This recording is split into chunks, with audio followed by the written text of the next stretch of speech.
All right, my dear viewer, welcome back to Methods Choice Media.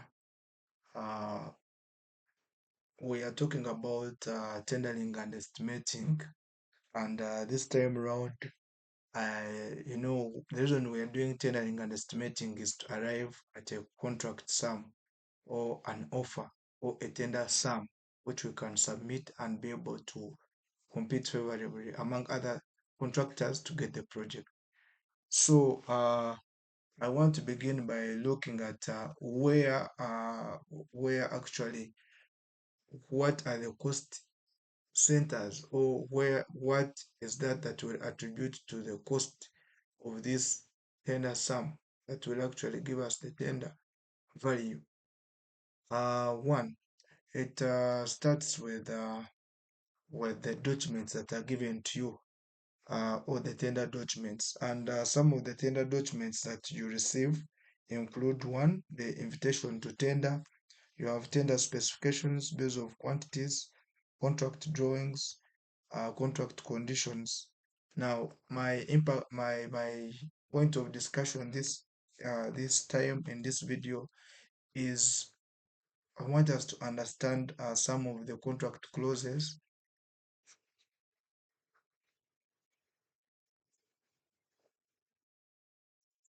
that impact the tender sum. I will use a case for JCT standard form contracts. Okay, so as you are carrying out tendering and estimating, I want you to pay attention to the conditions. This can be got from the conditions of contract, and this will depend on the type of contract. We have different types of contract, but most standard form contracts include the JCT contracts. Okay, JCT standard form contracts, JCT SFC. We may have also NEC contracts, engineering contracts. We also have FIDIC contracts. FIDIC contracts. We have we may have other more. We could have we have PPCs 2000 contracts. We have several contracts that may be used, but all these have conditions of contract that may have an impact on the tender sum. My point of discussion here, I'm using the case of the JCT standard form contracts. Now, you will pay for JCT. If you're using JCT standard form contracts, we have clauses like 1, clause 10, and that is about the person in charge. Usually that is the foreman in charge. So foreman in charge will attract you remember skilled, how we evaluate the skilled labor rate per hour. So you may have to keep the site, and majorly this can go along with site administration. So you're going to project the project staff and the cost of having this staff for the entire project, construction time. So this cost is recorded under the preliminaries.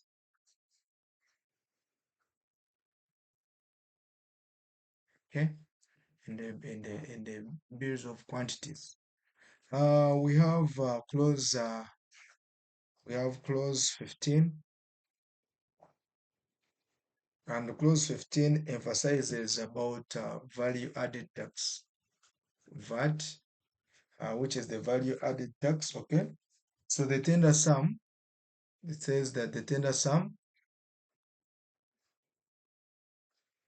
shall be shall be VAT exclusive.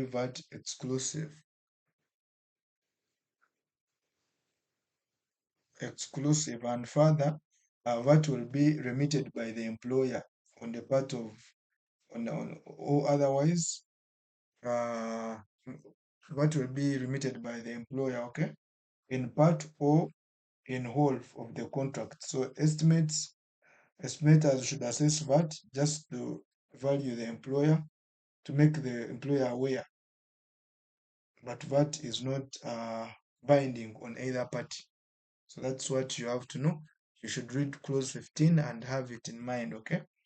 We also look at clause 17. All these clauses have an impact on cost, and this clause 17 is about the practical completion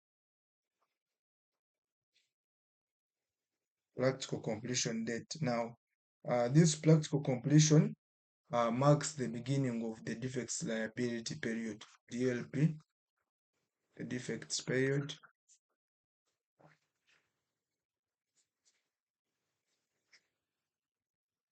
And it has financial implication, okay? The financial implication is not limited to one, the implications of this clause, you shall have release of half retention. There is some money that will be kept on every certificate to cater for these defects. So at practical completion, the other half shall be released. So release of half the retention money, okay? Then another financial relief on part of the contractor is reduced proportion of liquidated damages, okay? Uh,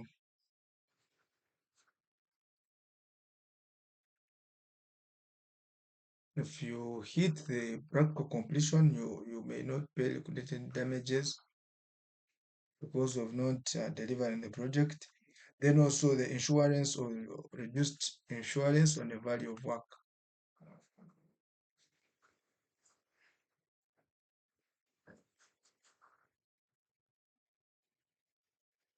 Okay, you need to assess also clause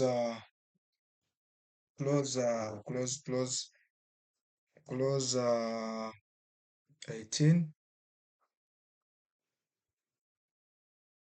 which may require you to hand in part of the project, partial stroke section or completion. Under section of completion, we are looking at where the associated cost to section of completion, the client may want to use part of the project. Say there are 2 floors, 3 floors, we would like you to hand over like the first 2 floors. So what are the costs associated with this? Okay, costs associated with this may include one, you have to do phased planning,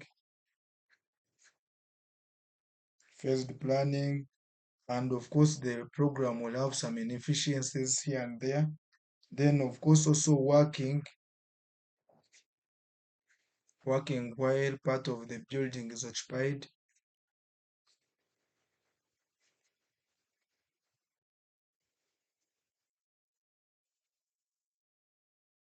Presents a lot of risks, okay?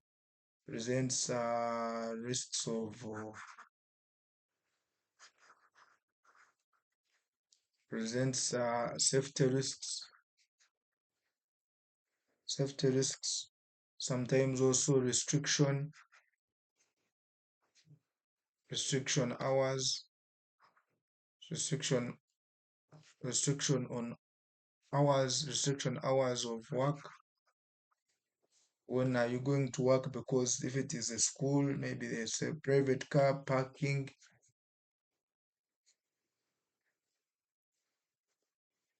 Of course, also there are possible disputes arising from such damages of property and the rest, okay? However, there are benefits to this, yeah? There are benefits to section completion,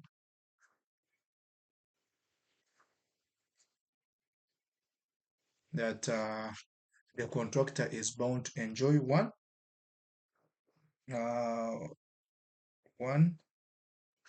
Usually, when such a section is taken for,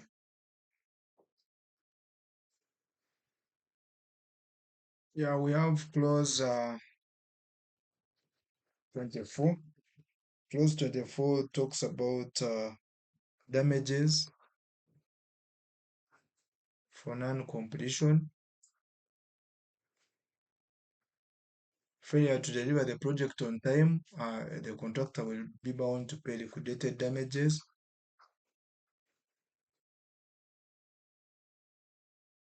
And these liquidated damages are expressed as a percentage, will be a percentage up to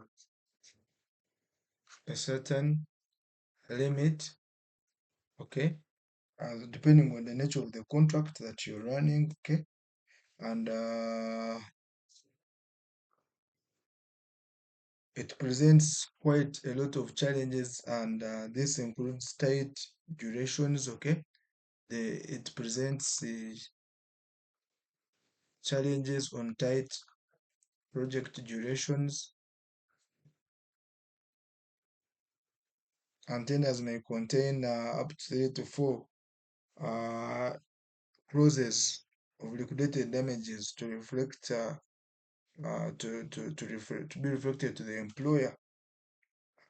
Then we have more clauses. We have clause 20, 21, 22, which are about insurances. Should be studied, and then you find out the cost implication they have on the project, okay? You have clause 20, which is about requires the contractor to indemnify the employer against any against them against events that may lead to death, injury of the workers, okay? 21 calls upon the contractor to cover any insurances. So please, this should also be assessed. Yeah, this should be assessed. Yeah. Yeah. So those are some of the clauses that actually should be examined. Of course, should also look at clause 30 before we close. Clause 30, that is about certificates, about payment of certificates, okay? Certificates and payment retention. They do have a direct impact on the project cash flows. Yeah. So with that, thank you for attending. Let me know uh, what other clauses on your project that are actually affecting your financial cash flows or the project sum. Yeah, notwithstanding change orders, variations, clauses about variations. So other contracts you should look out for clauses about variations, okay? And fluctuations, price adjustments, price adjustment clauses, among others. Yeah. So these have a direct impact on the project cost. Thank you for watching. Uh, Comment by letting me know what other clauses have an impact on the project cost. Thank you.